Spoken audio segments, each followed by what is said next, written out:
Vamos lá, crianças? Então, a atividade vai ser desenvolvida no livro, no EMAI, na página 32. Não esqueçam de colocar o MF, a data e a página no caderno de vocês, tá? E no livro vocês só marquem a data curta. Então, hoje o tema é temperatura graus Celsius. Registrar no caderno EMAI, sequência 5, atividade 5.3, página 32. Então, aqui na página 32, você sabia que no Brasil e na maioria dos países do mundo, a unidade padrão para medir a temperatura é o grau Celsius? É a bolinha do grau e o C. E que esse nome é uma homenagem ao cientista Anders Celsius? Então, leia cada situação a seguir e responda as questões. Lúcia levantou às 6 horas da manhã e a temperatura era 19 graus Celsius. Ao meio-dia já estava 28 graus Celsius. Às 18 horas, que são as 6 horas da tarde, o termômetro marcava 24 graus Celsius. E às 22 horas, o termômetro registrava 20 graus Celsius. Prestem atenção que há uma alternância na temperatura, tá? Ela começa de um jeito, muda no meio do dia e termina de outro. Em qual desses horários fez mais calor?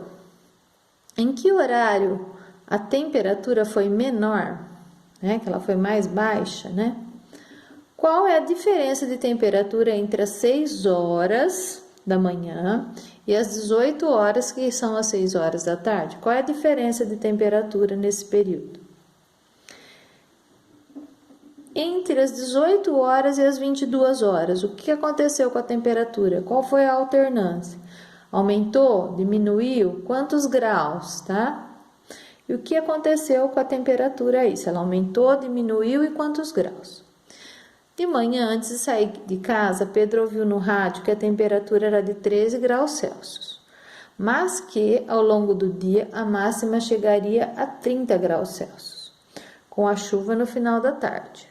Como você sugere que Pedro saia de casa para enfrentar essa variação de tempo e temperatura? Então, ele saiu de manhã, era 13 graus. Como que ele tinha que sair? Mas ele sabia que ao longo do dia, né, essa temperatura ia aumentar. Mas ia ter chuva também. Então, o que ele tinha que levar? Como que ele tinha que sair de casa? O que ele tinha que levar para se cuidar, né? Agora aqui, número 3. Numa cidade, a temperatura no período da tarde era de 27 graus. Por causa de uma frente fria, a previsão era que até a noite a temperatura cairia 10 graus Celsius. Qual temperatura os termômetros devem ter marcado à noite, considerando que a previsão estava correta? Então, se era 27 no período da tarde, ia cair para 10, se ia cair, ela ia diminuir 10 graus. Então, qual seria a temperatura à noite? Toda vez que você vai marcar a temperatura, não esqueça de colocar, né, a bolinha aqui do grau e o C do Celsius. Toda vez que você marca a temperatura, você não pode esquecer desse detalhe, tá bom?